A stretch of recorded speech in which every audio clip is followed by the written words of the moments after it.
Dante's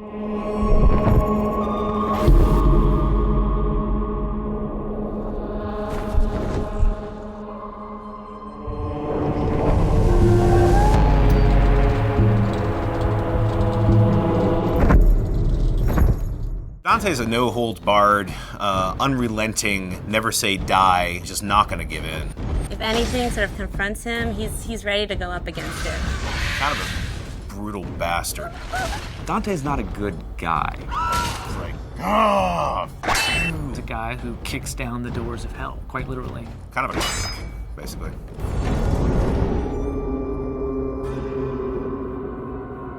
The thing about hell is it's hard to find someone who could stand up to all that. And that's really what the impetus to make our character as badass as he became. The poet, as he goes through hell, he's fainting, and Virgil picks him up and carries him over spots. And that's not a character that we could use for a hero.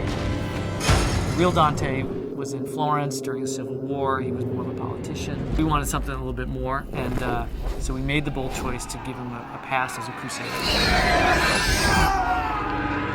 He's had a pretty tragic and, screwed up past. A lot of things in his past that haunt him. It's definitely not some straight sort of action hero. I like the fact that he's a little bit more human. I mean, obviously he's wielding this giant scythe that most of us couldn't lift, and I know it because we built one for Comic-Con. So he's definitely, superhuman in that sense. But there are certainly moments in the game where he's not sure if he can go on. I think the story kind of demanded that he be a little bit more complex. The first line of the poem is, at the midpoint on the journey of life, I found myself in a dark forest, and it's a metaphor for him being confused and troubled about his own life, but we wanted to go to the nth degree for the video game.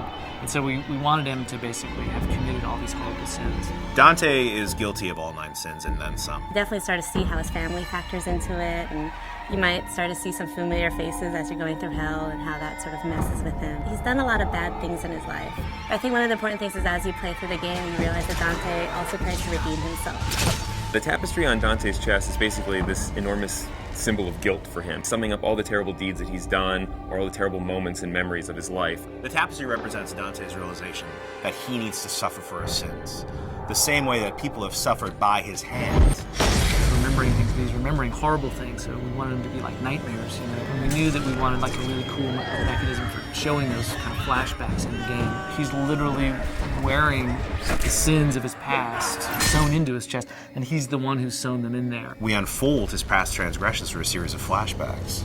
Start to discover how much of a bastard Dante really was. Greed specifically is a turning point where you've discovered a lot more about Dante than maybe you even want to know about. Greed's a little more of a cerebral level. It's about puzzles. It's this very mechanized place with gears and motors, as opposed to most of hell, which is very organic. It's in a lot of ways the most hellish level. People are being tortured there in ways that you haven't seen yet. It's almost a big stone factory of torture. One of the big set pieces of Greed is the Wheel of Fortune. Everything in Greed is kind of controlled by this twisted wheel of possibilities. The Hoarder Waster are actually 2 characters in the poem. We've combined them into one. Technically are 2 people, but they've been sewn together. One wants to hoard, collect wealth, the other wants to constantly expend wealth. And they're stuck together for an eternity to sort it out amongst themselves. Greed is all about torture and teasing people with the lure of gold and ripping them apart as they reach for this. Totally different sort of environment. You got molten gold sort of dripping on the sides. It's a complex level, but it's pretty fun to go through. Greed's an interesting level because it's really kind of the beginning of Act 2 in a lot of ways. You're going to leave Greed behind, descend down into the 5th circle, and which is anger, and that's where the putrid swamp of the river Styx begins.